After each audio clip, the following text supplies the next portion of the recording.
Good morning, students. In today's e-lecture, we are going to learn about the life in temperate grasslands. In temperate zone where climatic conditions are moderate, the grasslands are more common there.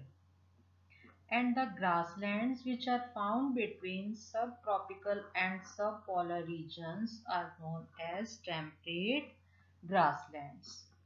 They are known by different names in different continents, like in North America they are known as prairies, and pampas in South America, the steppes in Asia and Europe, and it is known by downs in Australia and veld in Africa.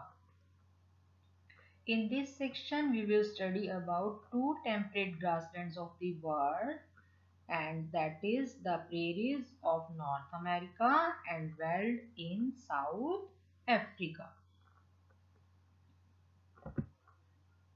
Here you can see map of the world. Different grasslands are located here in different continents. You can observe them minutely.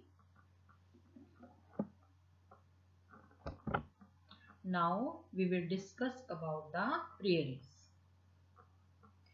The grasslands in North America are known as the prairies.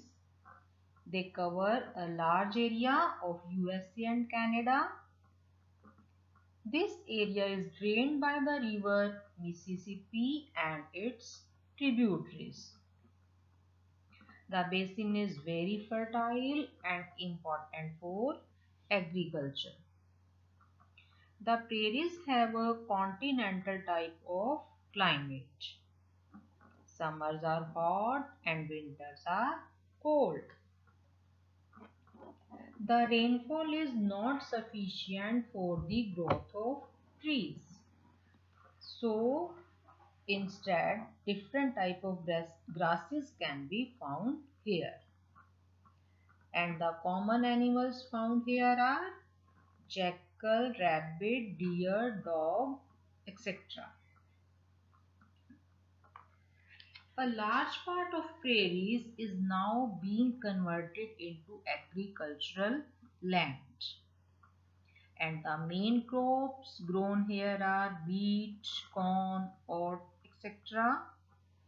Farms are big in size here, and most of the work is done with the help of machine.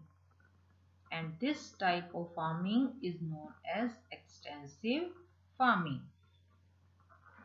And in this method of farming, modern method of cultivation and high yielding variety of seeds are used. The population is mainly concentrated around the wheat growing areas or the rivers. The prairies are well connected with all modern means of transportation. So, due to increase in population in the recent past, grassland have been cleared for agriculture and construction of transport routes and for the settlement. So this has resulted in serious problems of soil erosion leading to drought conditions. So this was about the prairies, grassland. Today you have to learn and write the definition of extensive farming.